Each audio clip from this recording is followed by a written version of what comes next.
the day of revival like never before. Thank you, Holy Ghost. You're going to enlighten every heart today. Give us a message that comes from the throne of grace. Thank you for the message of revival, the message of comfort, the message of victory, Father. Thank you, Holy Ghost. We allow you to minister right now. Salamat sa imong buhaton karon. Among gi-exalt ang imong ngalan. Salamat sa kongregasyon. Salamat sa imong gahom nga Lord among mabati karong orasa. We give you glory. We give you praise. In Jesus' mighty name, everybody will shout hallelujah. Amen. You will ang imong kinabuhi. Now, dito sa atong teksto, found in the book of Habakkuk. Praise the Lord. Chapter 3, beginning in verse 2. It says, Lord, I have heard of your fame. I stand in awe of your deeds. O Lord, renew them in our day. In our time, make them known. In wrath, remember mercy. Atong basahon sa Bisaya. Praise the Lord. Isa na Bisaya diya. Oh, Ginoo! Nagabati ako sa balita may tungod kanimo o sa imong buhat. O Ginoo, nahadlok ako. Taliwala sa katuigan, bag-uha kini. Taliwala sa katuigan, ipahibalo kini. Diya sa kapungot, hinumdumi ang kaluoy. Dalay ko ng Diyos. Now, mga kaigsunan, si Habakkuk, he complained against God twice. And also God answered him twice as well. Ang nakanindot lang kay gitubag sa Ginoo. Nakaatip na pagkaog pangutana sa Ginoo, mura bag, mingon ka, Ginoo. Sa manggalod, mura gid minimo paminawa. Nakasulay na ba mo anak na pagbati lang? Unsa nga klaseng imong mulo sa Ginoo. Naa ba diri nagmulo karong panahon na kay pandemic? Grabe imong mulo tungod kay natanggal pa ka sa imong trabaho? Wala na ba kay trabaho?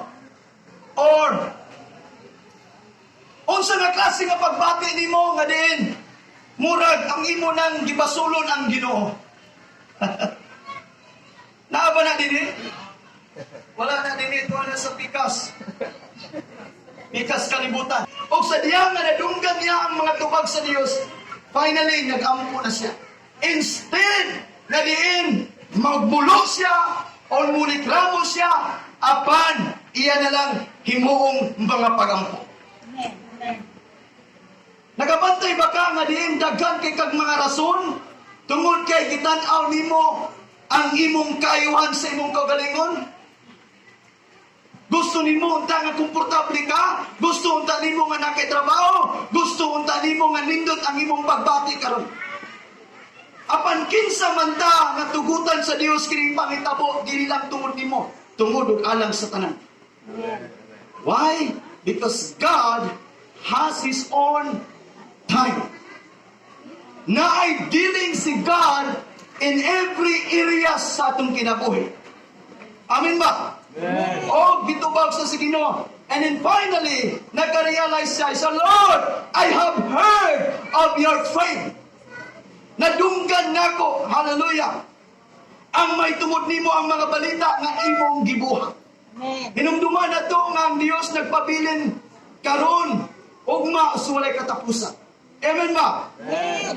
I have heard of your fame. I stand in awe of your deeds. Hallelujah. Praise the Lord. Amen. Now, mag-igsunan, ang Diyos dunay mga minsay niining panghitabo karon nato. Amid sa pandemic, there is a great revival. Amen. Say with me again, revival. Revival. Dagang mga hearsay or dagang mga analysis nga kini nga pandemic is a huge conspiracy. So mga elite people or even certain organization nga nag-organize ani makaigsunan o nasayta nga daghan kaayong nagkabalakag, nagakaduol o na ginabati na ko nga kini nga pandemya makaigsunan, usa ka deceiving sa kaaway tungod kay gusto sa yawa nga mundan kag simba. Gusto sa yawa nga nara kasi balay. Gusto sa yawa nga di niya ka magbasa. Magsigi ka nalang kagul. Magsigi nalang kagabalaka. Unsa nalang kanon. Unsa nalang kay may tabo. Makapangutana ka siguro ka kanusa ka mahumaning pandemya. Murag tuig naman tingali kapin. Tuig na yun kapin. Tuig na to, and then you attempt to complain against God. But instead, you have to seek more and more what the message behind of this situation. Amen. Lord, kung sa may mong purpose, anong tanan? Ang Diyos na ituyo nimo. Gamiton ka sa Ginoo. Hallelujah. Amen. Now, nagdeterminan kini sa atong pagsalig o kumpiyansa sa Ginoo. Tungod kay gusto ang Diyos nga mo increase ang grasya diya sa imong kinabuhi. O ang gahom sa Diyos sa imong kinabuhi. Na nakadumdum bata during the time of Moses, the day of the Amen. Amen. Amen. Amen. Now, sa diya nga gitagaan sa Ginoo og instruction, every household mag-iyaw sila og blameless nga lamb, karniro. Tungod kay ingon si God, iyawan yun og nyanang tungang gabi ingon ni kanon. Every household, tungod kay mubisita siya. Tungod kay matupan ni Christ, pamatyon niya ang tanan ng mga kamugulangang anak sa Egypt. Ingon man ang mga firstborn sa mga animals tanan. Apan makaigsunan, ang security sa church, ang security sa body of Christ, ang security sa Israelites is only by the blood of the Lamb. Amen. Amen. And then ingon si God, haplasin niyo yung doorpost sa iyong balay, diya sa duha ka pusti sa inyong puwertahan. And then in the midnight, I will pass through. And I will kill all the firstborn of Israelite, Egyptians, the Egypt, as well as the firstborn of their livestock, and all the animals. But when the Lord says the blood of the Lamb, He passed through to each every houses of the Israelites, every tribes. Now, if you have the blood of the Lamb, Amen. Amen. I hope so na kining dimension sa revival mo contaminate me not only to a certain people in this church, but even to the entire congregation. Amen. Amen? Hallelujah. If we talk about revival, makaigsunan, ang imong pagbati, ang imong perspective sa imong kinabuhi, dili na sama sa gihapon. Your thinking, even your emotion, ang imong feeling makaigsunan, is all about God. Amen. Amen. It's all about the words of God. Sama ni Habakuk, grabe ang crying out sa Ginoo, Lord! Grabe ang iyang frustration sa Ginoo because he wanted God to answer him right away. But God has His own time. You have to wait. Amen. Amen. Because I will do in my own season. Usahay tungkol sa itong frustration, Lord, karon dayon. Lord, karon dayon. But without knowing sometimes, because we believe that Christ is in us. We believe as what Jesus said, I have given you the authority to be. Amen. I have given you the right to be my child. Amen? God has given us the right to be a child. Now, try to think kung anak ka sa Diyos. Unsa di ay pwedeng mapuhat sa Ginoo nimo. Ingon si Jesus, ayaw kagulong sa imong kanon. Unsa ang imong isulob. Unsa ang imong iimnon. Nag-uol ba ka kay mahal na kayo ko? Ayaw kagulong sa imong, all these things shall be added unto you. Don't be like pagans, because all the pagans, they are only aftering the needs of their stomach. Ang gikinahanglan kanunay sa mga pagano, na makakaon sila, malipay sila, makahudyaka sila, makainom-inom sila, maura na ang ilang concern kanunay. Hallelujah!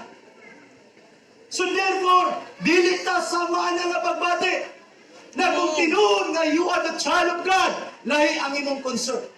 Your concern right now is to reach the unreached soul. Amen. Amen! Amen. Ang imong concern concern right now is no longer the needs of your physical, but the needs of heaven. The heart of Christ. Amen. Amen. Ang pinuon nga anak ni Christ, muliwat gayod ni Christ. Hallelujah. Amen. Amen. Kung sabay mo pagbati karon, kanunay ba kang nag-uon na balaka ka, unsa na lang. Well, pakaigsunan, nasayod ta ng Diyos na naming saya ng tanan. Kung mubalik na si Jesus, praise the Lord. Amen. And we will be with Him until the ends of the earth. Amen. Forever and ever.